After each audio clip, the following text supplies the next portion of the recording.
2024-25 से UGC net के scores के माध्यम से आप पीएचडी के अंदर एडमिशन्स ले सकते हैं।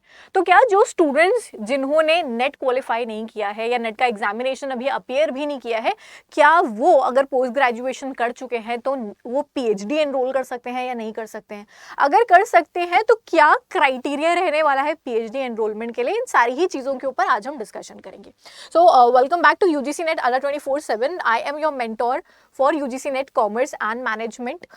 अगर हम यूजीसी नेट की बात करें, which is the national eligibility examination for assistant professors, इस एग्जामिनेशन के स्कोर्स को पीएचडी एडमिशंस के लिए हमने मान्य माना, जहां पे हमने कहा अलग अलग यूनिवर्सिटीज के द्वारा जो एंट्रेंस एग्जामिनेशंस कंडक्ट किए जा रहे हैं उनको खत्म कर देना चाहिए और अब यूजीसी नेट जो स्टूडेंट्स क्वालिफाई करेंगे उसके स्कोर कार्ड जो कैटेगरी 3 के अंदर स्कोर्स आएंगे उनके माध्यम से आप पीएचडी के अंदर एनरोलमेंट ले सकते हैं।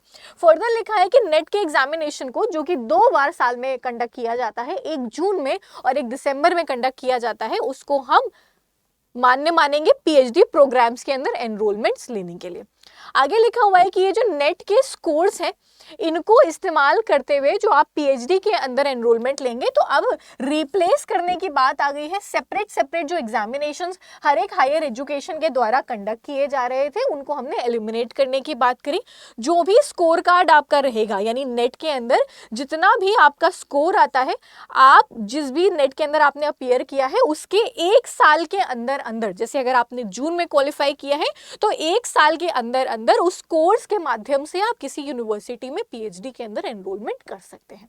जब भी आप पीएचडी में एनरोल कर रहे हैं यूजीसी नेट के स्कोर्स के माध्यम से, तो यूजीसी नेट के स्कोर्स को 70% की वेटेज मिलेगी और 30% जो वेटेज होगी वो साक्षात्कार यानी इंटरव्यू को दी जाएगी।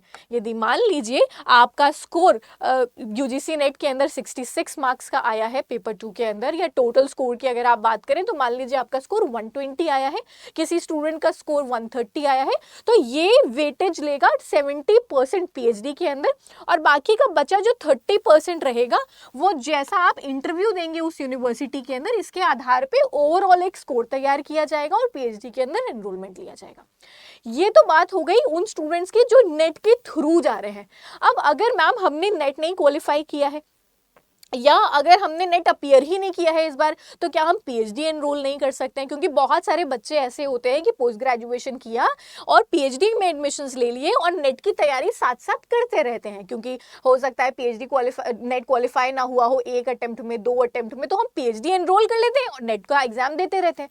तो अब इसके लिए क्या रूल रहेगा? तो नया रूल जो है वो कहता है कि सेपरेट जो एग्जामिनेशन अलग अलग यूनिवर्सिटीज कंडक्ट कर रही थी, नए रूल के अनुसार उन एग्जामिनेशंस के थ्रू आप 40% सीट्स को कवर करेंगे।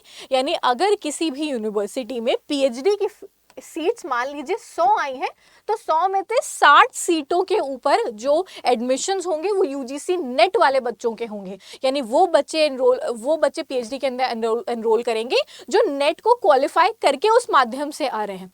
और 40% सीट्स के ऊपर जो अलग अलग यूनिवर्सिटीज के एंट्रेंस एग्जामिनेशंस हैं उनके ऊपर आपका एडमिशन जो है वो किया जाएगा। यदि मान लीजिए डीयू की बात करें तो डीयू का अपना अलग एग्जामिनेशन कंडक्ट होता है, लखनऊ यूनिवर्सिटी का अपना अलग एग्जामिनेशन है, बीएचयू का एंट्रेंस एग्जामिनेशन रहता है। तो जितनी भी सीट्स आ रही हैं उन सीट्स के ऊपर 60% जो सीट्स हैं वो नेट के स्कोर्स के माध्यम से कवर करी जाएंगी और 40% सीट्स जो है वो एंट्रेंस के माध्यम से कवर करी जाएंगी।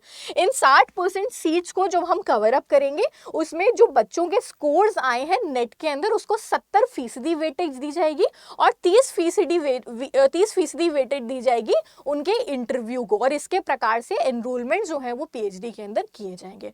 सो जो एक कॉमन डाउट आ रहा था कि अगर हमने नेट नहीं क्वालिफाई किया है और तो क्या हम पीएचडी में एनरोलमेंट ले सकते हैं या नहीं ले सकते हैं, क्योंकि बहुत सारे बच्चे ना एनरोलमेंट लेके फिर नेट क्वालिफाई करते रहते हैं, क्योंकि आगे जाके आपको जॉब क्राइटेरिया में प्रॉब्लम आ जाएगी। अगर आपने नेट नहीं क्वालिफाई किया है या जेआरएफ नहीं क्वालिफाई किया है तो आपको स्कॉलरशिप नहीं मिलेगी। नेट नहीं क्वालिफाई किया है तो जब आप असिस्टेंट प्रोफेसर के लिए जाओगे तो मिनिमम जो एलिजिबिलिटी क्राइटेरिया है वो आप फुलफिल नहीं कर रहे हो, तो आप let's say for an example, अभी आपने नेट नहीं क्वालिफाई किया है लेकिन पोस्ट ग्रेजुएशन हो चुका है, तो आप किसी पीएचडी एंट्रेंस के माध्यम से एनरोलमेंट ले लीजिए पीएचडी के अंदर। अगर आपको लगता है कि आप जो है एनरोलमेंट ले रहे हैं, आप एनरोलमेंट ले लीजिए और नेट की प्रिपरेशन फिर उसके साथ साथ करते रहिएगा, ठीक है।